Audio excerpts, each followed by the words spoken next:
dari kelompok 9. Pada kesempatan kali ini kami akan melakukan wawancara dengan pihak BPKPAD terkait pengelolaan aset daerah di Kota Cilegon. Ikutin kita terus ya. Ayo. Sebenarnya kita ingin menanyakan tentang beberapa alur aset Ibu. Kita mulainya dari penggunaan aset terlebih dahulu. Kami ingin memahami gimana sih Ibu aset daerah ini digunakan dan sejauh mana pemanfaatannya dalam mendukung kinerja pemerintah daerah. Mungkin pertanyaan yang pertamanya, Ibu melihat kota Cilegon kan sebagai kota industri. Nah, mungkin kan asetnya cukup kompleks. Bagaimana sih BPKPAD ini memastikan aset yang dimiliki ini benar-benar digunakan untuk sesuai peruntukan dan tidak hanya sebatas tercatat aja? Kalau misalnya itu aset itu dipergunakan sebagai penunjang untuk pelaksanaan roda pemerintahan, nah kita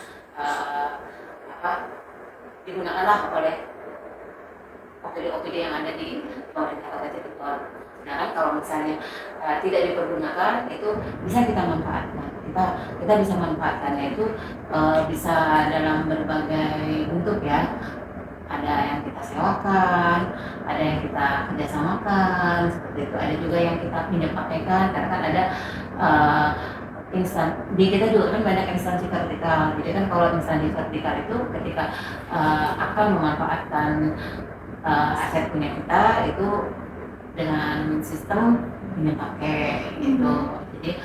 Jadi pemanfaatan itu bisa secara pinjam pakai, bisa sewa, bisa kerjasama pemanfaatan. Seperti itu. Ada juga yang bangun guna serah atau bangun serah guna.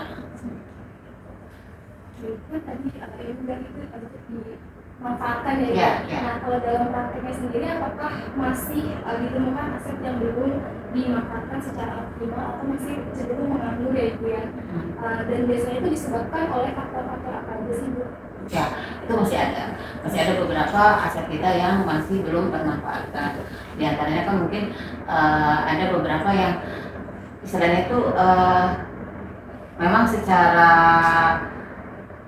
aktualnya tidak bisa dipergunakan untuk apa-apa gitu kan. Jadi kalau misalnya contohnya bentuknya itu sawah gitu kan, tapi tidak produktif untuk ditanam sawah. Terus kalau misalnya mau dialihfungsikan misalnya untuk dijadikan kayak empang ataupun kolam gitu kan, itu kan harus perlu ini lagi kan, apa perlu diubahlah kan, seperti itu gitu tuh. Ada juga yang seperti itu, ada juga yang karena memang mungkin letaknya kurang strategis, jadi beberapa investor ataupun si calon mitra itu kurang tertarik. Ada juga yang seperti itu gitu tuh. Terus dia lebih ke situ gitu. Jadi kalau misalnya memang letaknya strategis, terus apa istilahnya itu sesuai dengan peruntukannya, ya insya Allah sih udah kita manfaatkan. Ibu tadi kan udah dibahas ya tentang aset itu.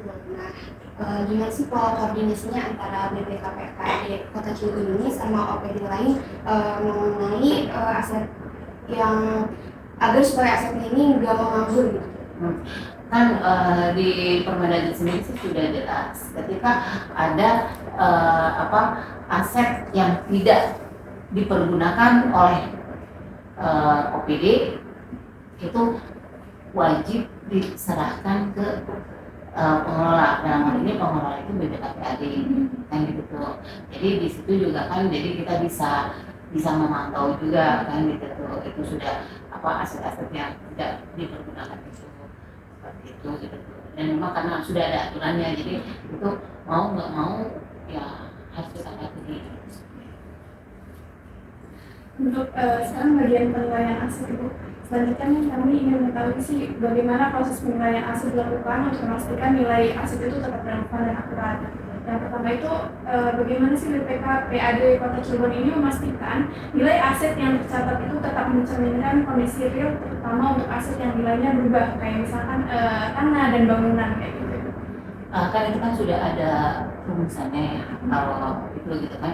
kayak misalnya ada aturan penyusutannya seperti apa gitu tuh. Jadi itu kan sudah istilahnya itu sudah, kalau nilai aset itu ya sudah sudah ada aturan tersendirinya seperti itu.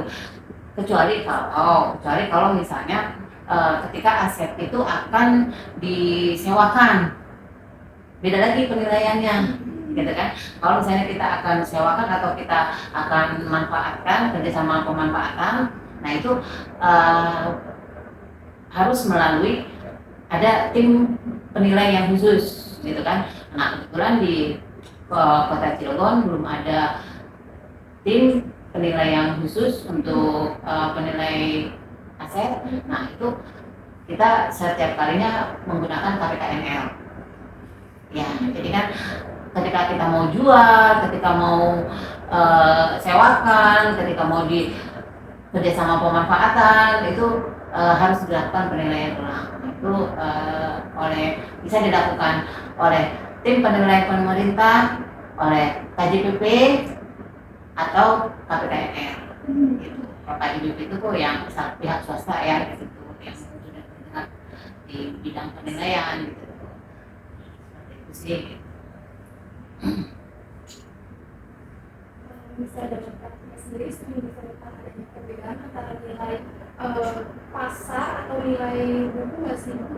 Dan bagaimana cara menyikapi hal tersebut?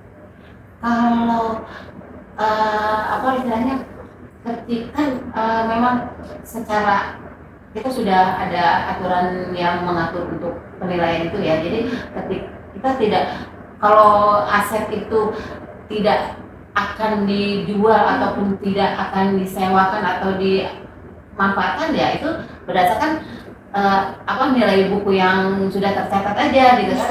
Nah seperti yang saya bilang tadi, ketika akan disewakan, akan dijual atau akan kerjasamakan, itu harus dinilai ulang kan gitu tuh. Dan itu udah pasti ada perbedaan gitu tuh, nilai asetnya itu sendiri. Tapi kan itu bukan dasar untuk sebagai kita, karena kan bukan dasar kita untuk pencatatan ya, tapi dasar kita untuk melakukan penjualan atau melakukan sewa dan pemanfaatan atau yang lainnya kan seperti itu.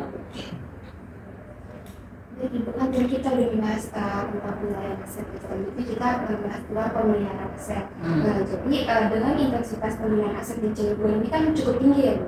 Jadi bagaimana BPKPAD Kota Cilegon ini memastikan agar asetnya itu tetap terpelihara dan nggak cepat mengalami penurunan fungsi. Nah itu kan memang kita ada anggaran untuk pemeliharaan. Contohnya untuk pemeliharaan gedung, pemeliharaan kendaraan, itu kan ada anggaran untuk pemeliharaan seperti itu. Dan itu kan kita serahkan ke masing-masing pengguna barang, namanya OPD ya, pengguna barang sebagai OPD. Nanti itu kita serahkan untuk pemeliharaannya.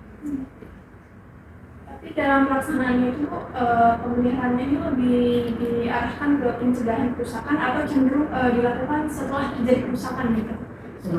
Sebelum kerusakan, karena kan memang pemeliharaan rutin. Nah, jadi kan misalnya nih gedung sebelum terjadi bocor ataupun apa ya, dicek lah seperti apa kan gitu tuh. Terus kayak cek yang cat itu udah suram gitu ya, lakukan pemeliharaan gitu kan. Nah terus kayak kendaraan itu kan rutin setiap bulan ganti oli atau gimana kan gitu tuh, seperti itu sih gitu tuh. Jadi pemeliharaan itu lebih ke pencegahan ya. Untuk penentuan dan prioritas pemeliharaan, mungkin di tengah adanya keterbatasan anggaran itu ada nggak sih Bu penentuan prioritasnya? Ya kalau itu skala prioritas sudah pasti ada ya. Jadi kan ketika misalnya nih ada si OPD mengajukan untuk pemeliharaan, itu kan kita lihat dulu apakah ini sudah urgent harus dilakukan pemeliharaan atau masih bisa ditunda gitu kan. kalau misalnya masih bisa ditunda untuk tahun berikutnya ya jadi secara pergantian adalah gitu kan, jadi tetap harus diterapkan skala prioritas. Jadi Bu, pertanyaan selanjutnya, biasanya faktor apa sih Bu yang paling sering menyebabkan kerusakan pada aset? Nah lalu gimana pengawasan dilakukan agar pemeliharaan itu berjalan sesuai dengan itu? Ya, di samping kita ada anggaran pemeliharaan juga kan sebetulnya kan kita juga ada beberapa aset kita asuransikan. Jadi ketika ada kerusakan ataupun apa itu kan sudah ditanggung oleh asuransi kan gitu. Jadi seperti itu sebagai upaya kita untuk istilahnya mencegah mengurangi biaya anggaran pemeliharaannya itu sendiri gitu kan, kalau misalnya terjadi seperti bencana alam ataupun ya kendaraan misalnya kecelakaan atau kenapa itu kan, jadi kita itu untuk pengamanannya kita sudah beberapa, memang sih belum semua kita asuransikan untuk yang udah beberapa kita sudah asuransikan kan, melihat kondisi cuaca juga kan kita juga tidak bisa menampilkan gitu loh, misalnya ada banjir, nah bisa roboh atau apa. Kan kemarin juga kan sempat ada tuh pagar rumah dinas wali kota roboh. Nah, alhamdulillah itu kan kita sudah asuransikan, jadi langsung kita klaim asuransi, jadi nanti asuransi yang memperbaikinya kan seperti itu gitu. Jadi itu juga sebenarnya pencegahan lah. Ini juga ada kendaraan kan kena banjir, ada juga nih kendaraan kena banjir, udah kerendam banjir. Nah, karena kita asuransikan, jadi kita tidak mengeluarkan biaya besar tuh gitu tuh untuk si kendaraan tersebut gitu kan, untuk perbaikannya. Jadi kita langsung klaim ke asuransi seperti itu. Mungkin lanjut ke pengamanan aset Bu. Kita ingin tahu bagaimana sih upaya pengamanan aset dilakukan, baik dari sisi administrasi, fisik maupun keuangan. Mungkin pertanyaannya bagaimana sih BPKPAD Kota Cilegon ini mengintegrasikan pengamanan aset dari sisi administrasi, fisik, dan hukum agar perlindungannya itu lebih menyeluruh. Nah, seperti yang tadi juga kan, itu kan asuransi itu kan juga salah satu cara pengamanan kan gitu. Nah, di samping itu juga kan kita kalau untuk tanah atau aset yang lainnya kan kita lakukan pengamanan, misalnya kita pasang plang di lahan tersebut gitu kan, ada ini milik pemerintah Kota Cilegon. Nah, di samping itu juga kan kita istilahnya itu adalah pengecekan rutin lah gitu tuh, pengecekan rekon gitu juga kan, sebagai ini juga kan, jadi si aset ini masih dipergunakan sesuai dengan peruntukannya atau tidak, ataukah sudah dialihfungsikan digunakan oleh orang lain kan, jadi kan itu kan ini juga gitu tuh. Jadi ya diantaranya seperti itu sih untuk pengamanannya, dan kita juga melakukan pensertifikatan juga untuk tanah kan gitu tuh. Jadi kan biar misalnya itu meminimalisir klaim dari orang yang tidak bertanggung jawab kan seperti itu. Untuk aset tadi juga seperti tanah dan bangunan kan pasti sudah memiliki legalitas ya Bu ya. Apakah masih berpotensi menimbulkan sengketa nggak sih kalau bisa tidak, atau masih ada tidak legalitas itu, tidak legalitas? Ya, memang kita belum semua aset tanah kita itu bersertifikat. Tapi kita juga kan terus berupaya untuk mensertifikatkan semua aset-aset yang aset tanah kita.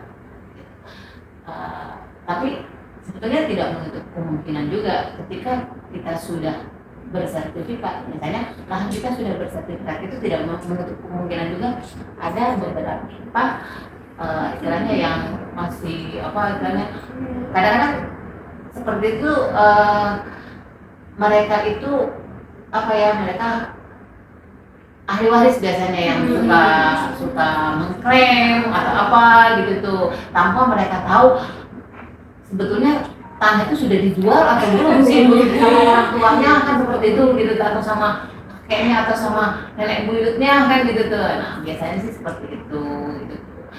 Apa ada beberapa yang seperti itu. Nah, tapi ya apa dengan kita memiliki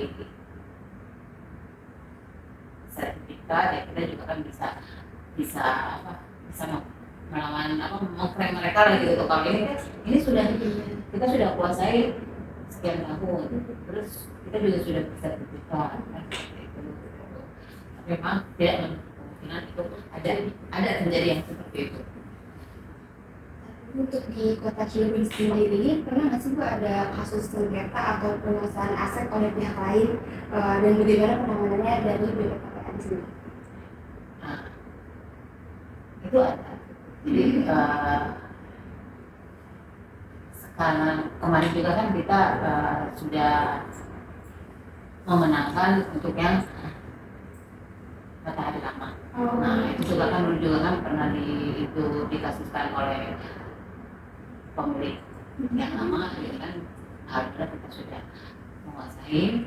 Nah, ada juga yang mungkin masih hangat lah gitu. Ada juga yang mengklaim lahan kita dan itu kita masih proses, masih berjalan. Mungkin sekarang bagian monitoring dan evaluasi Bu. Apakah ada pengelolaan aset yang sudah berbasis digital dan bagaimana efektivitasnya di lapangannya itu? Ya, kalau sekarang ini kan memang kita sudah secara pencatatan aset itu kita sudah melakukan secara digitalisasi, gitu. Jadi kita sudah menggunakan sistem pencatatan itu, kan tidak manual lagi. Kalau manual kan kita akan repot lah mencatat begitu banyaknya aset gitu kan. Nah, kita sudah digitalisasi dan memang itu istilahnya itu ya itu membantu kita kan untuk bagaimana cara menghitung perusahaannya juga gitu kan. Terus istilahnya data pun juga kan tidak gampang hilang lah kalau sudah digitalisasi kan gitu, karena sudah tersimpan kan seperti itu. Jadi untuk saat ini kita memang sudah dengan digitalisasi itu sudah kita lakukan. Untuk sistemnya sendiri atau aplikasi apa sih Bu yang digunakan oleh BPKPAD buat pengelolaan aset ini, misalkan kayak ada Sembada? Ya, kalau kita itu menggunakan Siap BND. Ya. Sementara kita menggunakan Siap BND. Untuk evaluasi sendiri Bu, seberapa rutin sih evaluasi itu dilakukan dan aspek apa yang menjadi fokus utama dalam evaluasi tersebut? Maksudnya evaluasi yang evaluasi aplikasinya lebih Nah itu kan karena memang kan setiap tahun pun juga kita bisa BPK gitu. Jadi emang ya dan per 3 bulan pun per 3 bulan itu kita melakukan rekonsiliasi dengan para OPD gitu kan ya gitu tuh. Jadi itu kan sebagai monitoring juga kan gitu. Itu ketika ditemukan ketidaksesuaian nih antara dana kita dan kondisi nyatanya itu, gimana tindak lanjut dari BPKPAD? Kalau misalnya ya kita harus sesuaikan. Jadi kalau misalnya contohnya di pencatatan kita istilahnya di pencatatan kita itu contohnya ini tanah pemakaman, tapi setelah kita inventarisir, setelah kita itu sudah beralih fungsi dan gitu, sudah itu bukan ini, lalu kita langsung lakukan penyesuaian juga. Mungkin sekarang masuk ke penghapusan aset Ibu.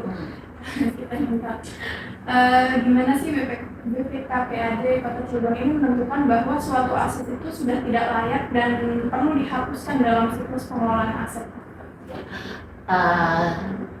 Dilihat dari fungsi dari asetnya itu sendiri ya. Ketika emang sudah tidak berfungsi gitu, berarti kan itu memang sudah kita kategorikan itu bisa dilakukan penjualan. Karena kan sebenarnya penghapusan itu kan bukan hanya tidak dipakai ya, tapi ketika kita menghibahkan juga itu juga kan harus dilakukan penghapusan juga kan, karena sudah bukan milik kita lagi kan, kita sudah hibahkan gitu. Jadi kalau istilah penghapusan itu secara keseluruhan ya gitu loh. bukan berarti penghapusan itu buat aset yang sudah tidak kita pergunakan aja dan itu tidak berfungsi, masih bisa berfungsi di orang lain kan gitu. Itu mungkin. Untuk itu sendiri, bagaimana sih Bu alur dari proses penghapusan aset ini, mungkin mulai dari penyusulan hingga realisasinya, serta siapa saja sih yang terlibat di dalamnya?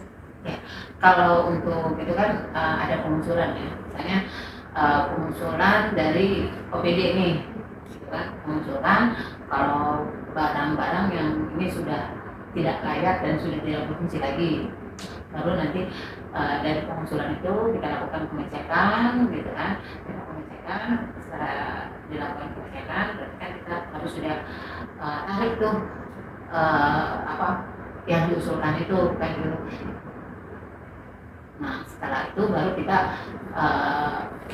lakukan untuk persiapan untuk dilakukan penjualan. Kalau memang masih layak untuk dijual, ya kita jual. Tapi kalau misalnya sudah tidak layak, sudah ada nilainya lagi, ya berarti kita sudah langsung lakukan penghapusan. Seperti itu. Untuk di penghapusan aset sendiri ini, ada nggak sih Bu kendala yang muncul baik dari sisi administrasi maupun dari kebijakan? Kalau dari sisi kebijakan sih, kadang-kadang kita sudah ada aturan dari pemerintahnya ya, untuk penghapusan itu. Kalau untuk administrasi mungkin ada. Jadi kenapa dari sisi administrasi? Kadang-kadang kan kita ada kekeliruan dalam pencatatannya, gitu kan? Contoh barang A nih gitu, speknya kita cacat ini, nah itu kan secara administrasi ini nih salah nih gitu kan, tapi kan memang misalnya ketika itu ya tadi harusnya sih memang tidak ada seperti itu, karena kan memang ketika melakukan pencatatan itu kan harus sesuai dengan faktual barang yang ada, tapi kan namanya juga human error kan masih bisa aja kan terjadi seperti itu gitu. Iya. Paling kita istilahnya kalau ada terjadi seperti itu ya kita lakukan ini dulu ya, kita lakukan penyesuaian dulu sehingga karena kan secara aturan itu kan tidak boleh nama barangnya ini tapi ternyata barangnya ini gitu kan, jadi kita harus lakukan penyesuaian dulu baru kita hapuskan. Untuk bagian tantangan Ibu, apa sih tantangan yang terbesar gitu untuk pengelolaan aset yang ada di Kota Cilegon ini? Tantangannya itu ya, tantangan terbesar itu kan di samping bagaimana kita bisa memanfaatkan aset agar bisa menghasilkan lah gitu kan, itu tantangan juga kan gitu tuh. Itu kita bagaimana kita berinovasi, bagaimana kita mencari investor atau seperti apa, calon mitra kan seperti itu gitu tuh. Nah yang kedua tantangan terbesar itu di faktor pengamanan. Itu benar-benar berat kalau pengamanan itu, karena kan memang mungkin kan sudah istilahnya ya, kadang-kadang kan budaya warga kita itu kan ketika ada tanah yang menggeletak atau apa gitu kan udah langsung aja tuh langsung dipakai tuh gitu tuh, dia langsung aja tuh ini karena nggak ada, seorang dia pikir nggak ada, mereka pikir tuh nggak ada pemiliknya gitu kan, dia bikinlah bangunan atau apa kan seperti itu gitu tuh. Nah pas kontrol kita, tapi begitu kita istilahnya begitu kita lakukan apa istilahnya itu pengecekan, pembersihan atau segala macam, mereka pada menuntutnya harus ada ganti rugi dong, gitu tuh. Padahal saya Iya, dulu yang siapa suruh kan melakukan itu, gitu kan. Coba kalau misalnya budaya itu hilang gitu tuh ya, budaya misalnya kita tidak boleh menggunakan milik orang lain. Mungkin itu akan gampang hal, nggak mungkin nggak terjadi lah hal yang seperti itu kalau misalnya itu kita semua warga kita itu misalnya sadar kalau bukan milik kita, tidak kita perlukan. Iya Ibu. Seperti itu jadi dua tantangan terbesar untuk penanganan aset itu sih. Mungkin kita udah masuk ke bagian terakhir ya Bu, ya, strategi dan rekomendasi pengelolaan aset ini mungkin ke masa mendatang. Kita ingin mengetahui strategi apa sih Bu yang saat ini tuh dilakukan untuk meningkatkan adanya kualitas pengelolaan aset daerah. Strategi kita ya, jadi kita memang harus mengupdate baik itu secara pencatatannya tadi gitu kan, jadi setiap tahun tuh kita harus update tuh, jadi itu strateginya gitu kan. Nah kita juga harus istilahnya inovasi lah untuk digitalisasi itu gitu kan, itu juga gitu tuh.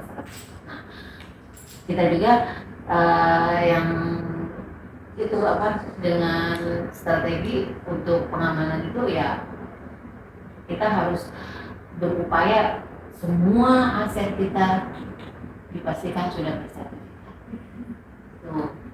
Itu juga tantangan juga untuk sertifikat itu kita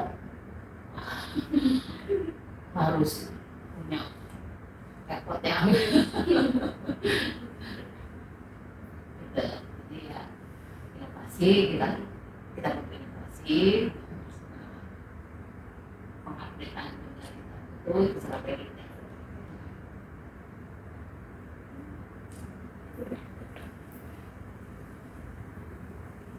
Mungkin ada inovasi apa sih Bu yang dilakukan untuk pengembangan sistem, atau ada yang sedang diterapkan gitu inovasinya? Kalau untuk inovasi saat ini sih kita, tapi kita sudah ada rencana. Jadi kan sistem yang kita pakai sekarang ini kan masih, kalau menurut saya pribadi nih ya, menurut saya pribadi ini memang masih kurang lengkap lah. Jadi maksudnya itu kita juga pengen juga berinovasi ketika di sistem itu, misalnya nih yang tercatat tanah lokasi di sini, kita tuh pengen tuh begitu kita lihat satu kali klik kita sudah tahu semua, oh ini letaknya di sini dipakai untuk ini, terus jadi langsung seperti itu gitu. Jadi saya juga kepengen tuh harus bisa meminimalisir kesalahan dalam pencatatan. Itu yang yang lebih cenderung ke inovasi digitalisasi. Mungkin terakhir Ibu ada kata-kata ajakan untuk teman-teman kita semua untuk menjaga aset daerah gitu. Beri gambarnya Bu. Ya, untuk semua warga Kota Cilegon, mari kita jaga aset Kota Cilegon dengan cara kita memahami regulasi dan memahami apa yang harus kita lakukan. Jadi mari kita sama-sama untuk warga Kota Cilegon menjaga aset kita supaya aman dan bisa dimanfaatkan untuk kesejahteraan masyarakat Kota Cilegon. Terima kasih banyak Ibu.